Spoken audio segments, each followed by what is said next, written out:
Welcome to another ABS online video. Let's go and find out what we're going to learn today. It's the big 3-0, week 30. We are together for one last time. Oh no.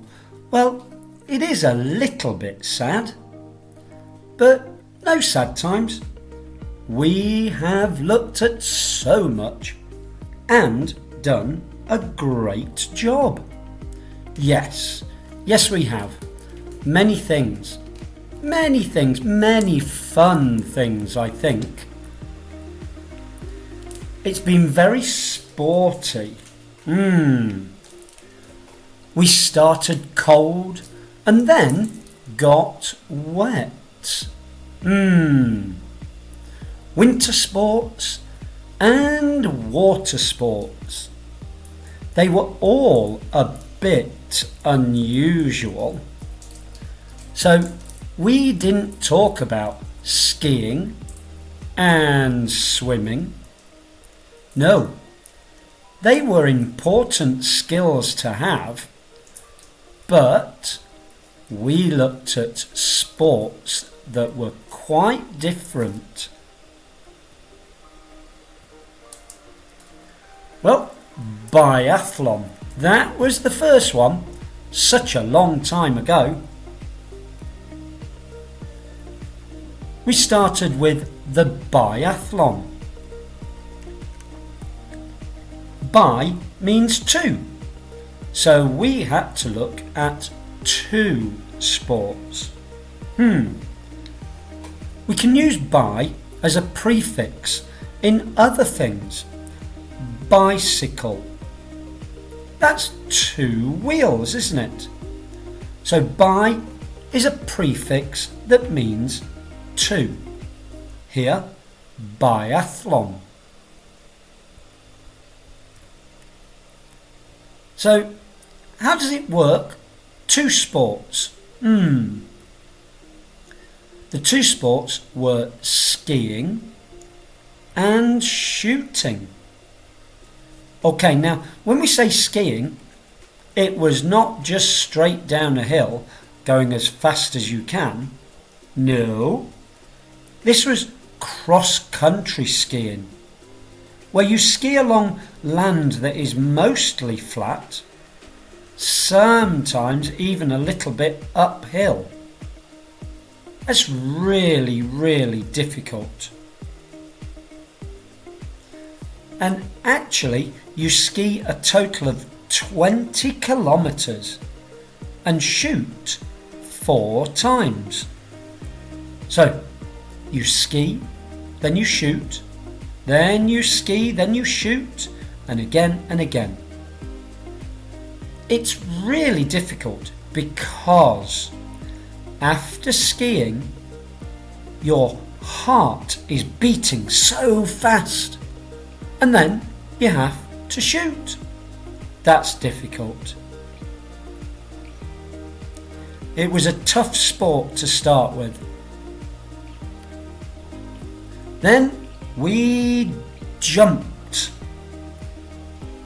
We talked about ski jumping. Wow. We looked at 7 different sports, and I think this was probably the scariest. You jump off a big hill and fly. You fly through the air. Well, there is a lot more to the sport than just jump and fly. You can fly a really long way. The world record at the moment is 250 meters. Wow, that's like more than 2 football pitches, end to end. You're flying through the air on 2 long skis. That is really scary. So with ski jumping, there were 4 main parts: the descent, takeoff, flight and landing. If your technique is perfect, you fly. The other option is crash. I think it's best to be perfect. Technique. You need good technique in any sport, but I think especially in a sport that's a little bit dangerous. Then we got in a bobsled. It's a bullet-shaped sled. Slides down a twisting and sloped track. By the time you get to the finish line, you will have reached speeds of 120 kilometers per hour. There are some tracks in the world that will take you even faster. Now, we said bobsled here. Do you remember? It's actually got 2 names, almost the same. Bobsled, bobsleigh. They're both good. You use whichever one you want. Bobsled, bobsleigh. Again, quite scary. I don't know why she looks so happy. 120 kilometers per hour, sliding down some ice. The start is the most important part. Before getting to the track, your team will have perfected the sprint and jump. Here, we've just got one man training on his own. Now, it's very, very important. Timing is essential. This is the most crucial time in the whole run. And bobsled, this was our first team sport as well. So biathlon, ski jumping, you have to do those on your own. But bobsled, it's done with 2 or 4 people. So you need a team. Then we got really slow. I think this one, maybe because it's slow, was my favourite winter sport. It is sometimes called chess on ice. It was the Olympic sport of curling. Now I've called it an Olympic sport here because it is. But actually, all 4 of our winter sports, they are all found in the Olympics. Now, it's called chess on ice because you have to very carefully put your stones in the perfect position. So there's a lot of thought that needs to be done when you're doing this sport. So what do we do in curling? 2 teams push big stones along the ice. Now they really are big, and they're very carefully shaped as well.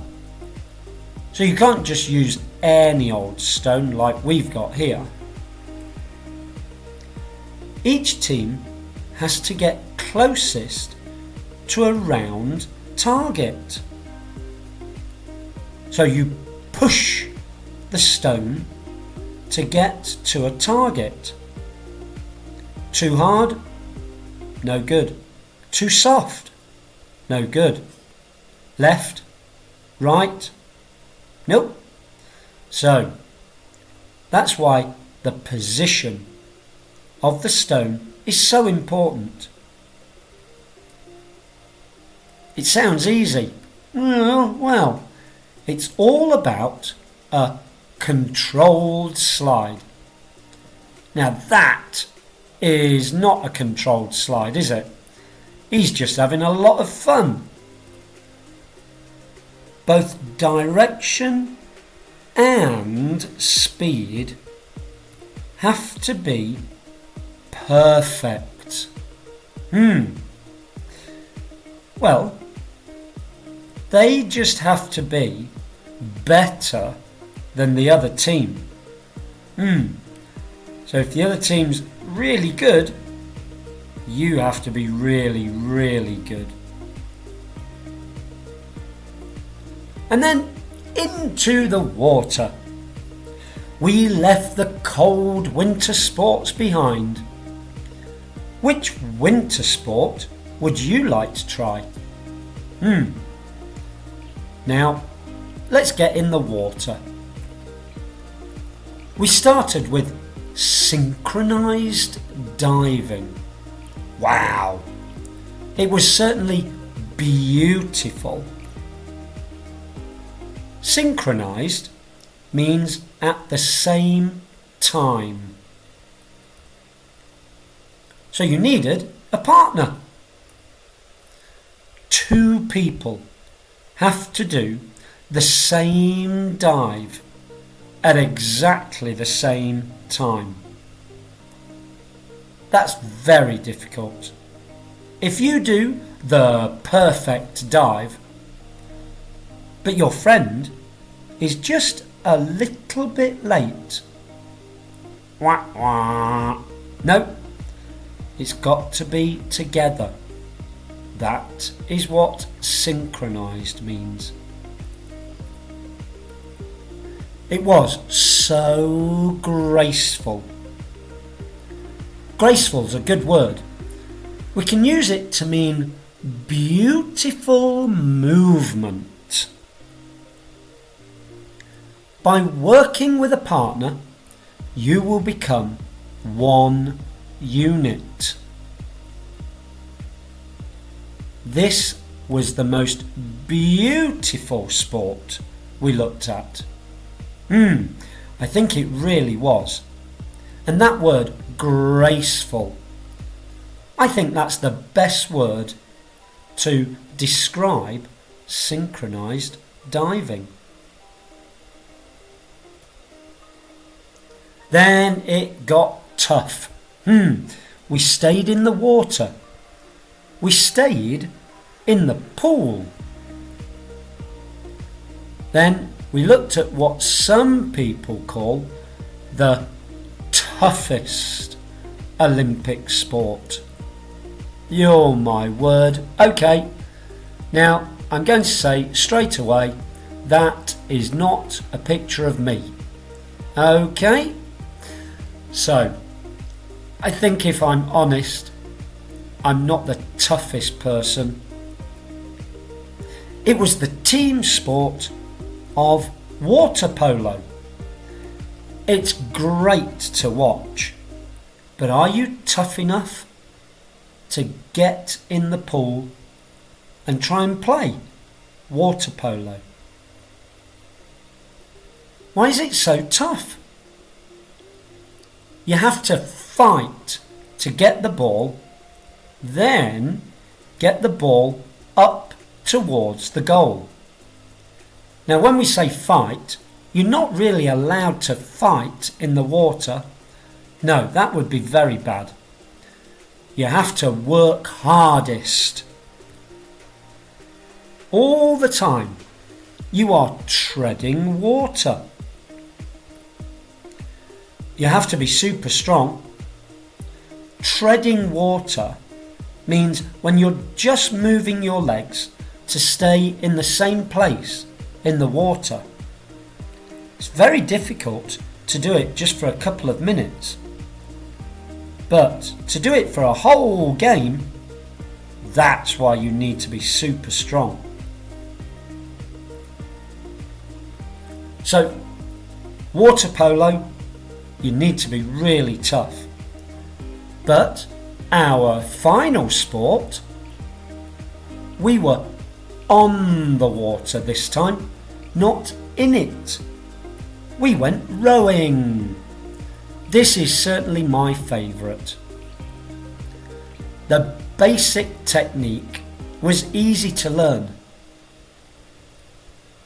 Push and pull. Your legs push against the footrest, which is sometimes called a foot stretcher.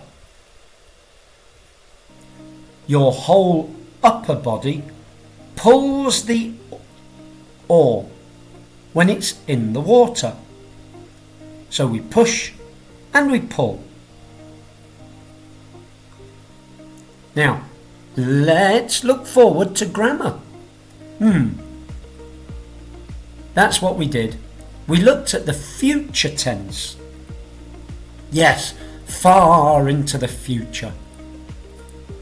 There were 4 different future tenses. Do you remember?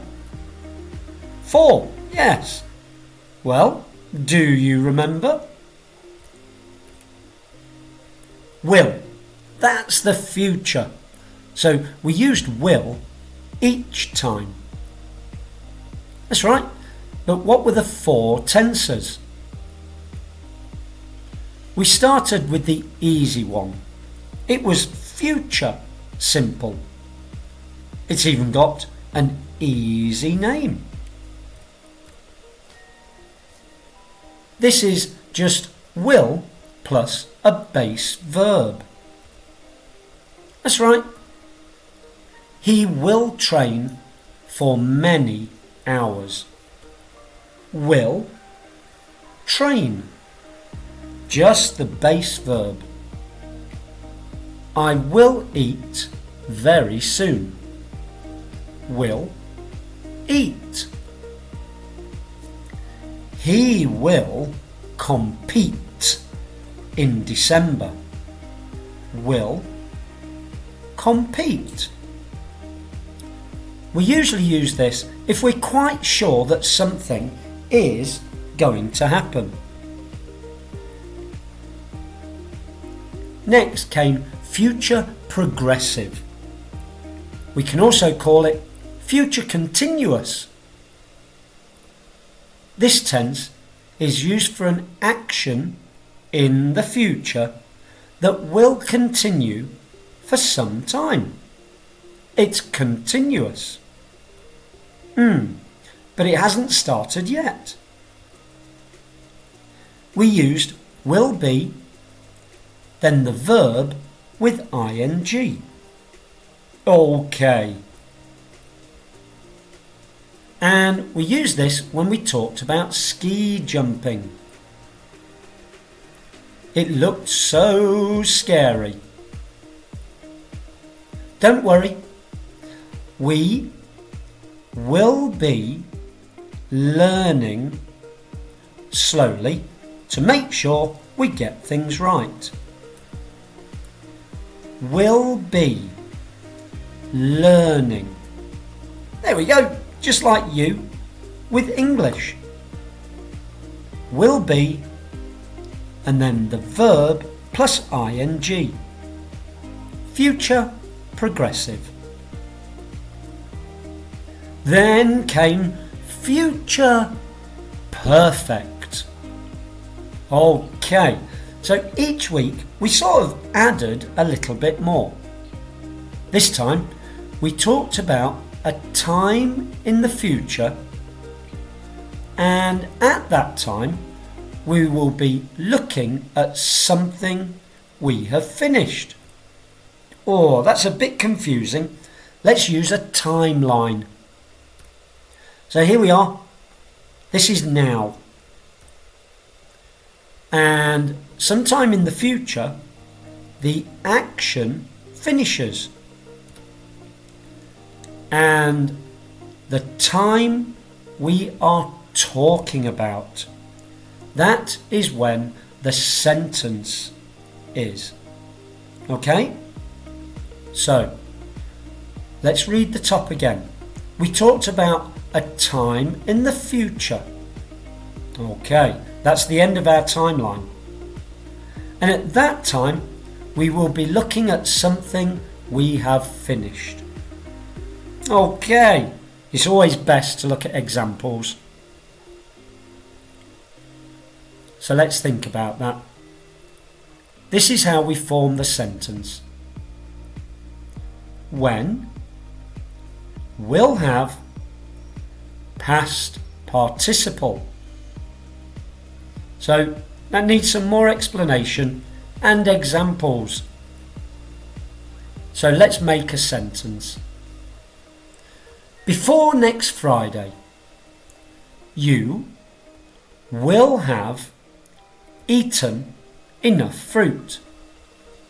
So we've got a when, a will have, and a past participle of eaten. By 7 o'clock this evening, we will have practiced until we are perfect. Past, future, perfect. Future, perfect. One more. Yes. Finally, we looked at future perfect continuous tense. What? We looked at future continuous, then future perfect. Oh dear. Then join them together. Well, they were both a little bit difficult. Joining them together, oh, what a headache. So let's think. Start with a subject. Add will have been. Then verb plus ing. Okay. Some examples? Yes, please. Yep, we need a time in there as well. That really helps. Here's an example.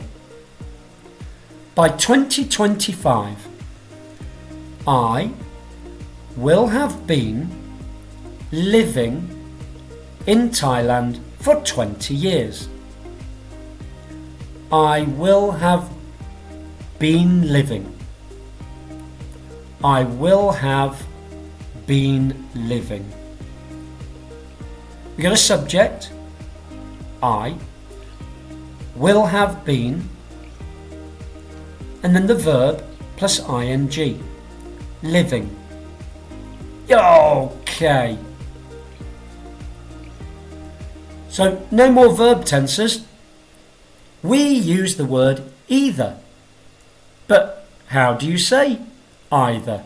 Oh, either, either. We usually use it when we have to choose between two things. Here, you can have either the red fruit or the yellow fruit. You choose. We can use it if we are being given a choice. We said before with diving that you can either jump or dive. You can't do both at the same time. Either jump or dive. And we can also use it to show things are similar. You can't dive and I can't either.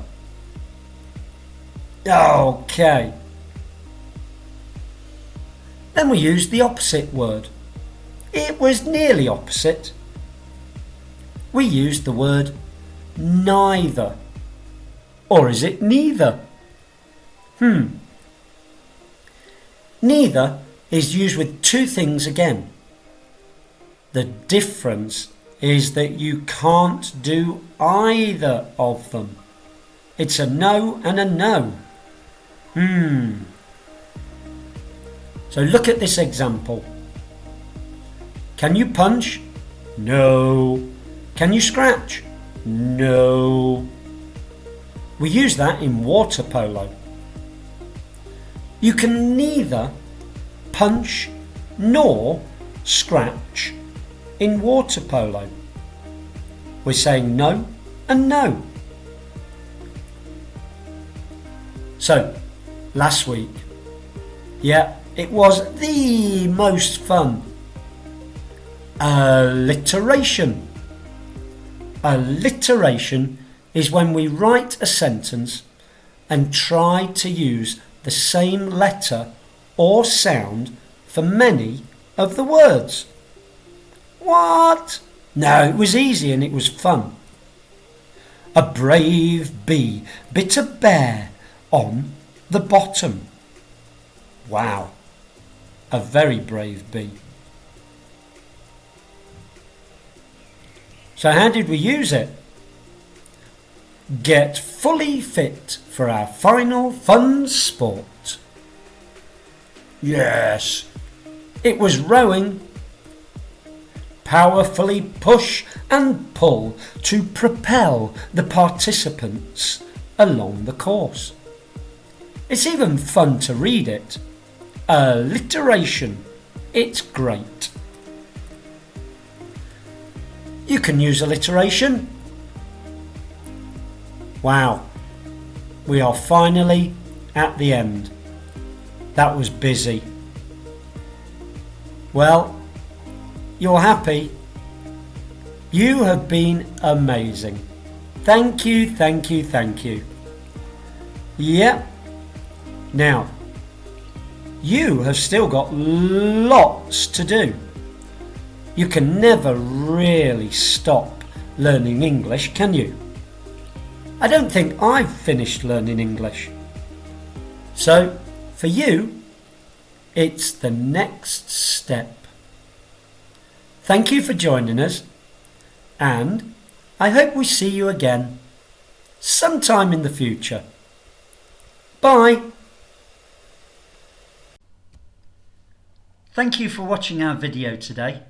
Please don't forget, subscribe, and that will help us to make lots more videos for you. Thank you. Bye.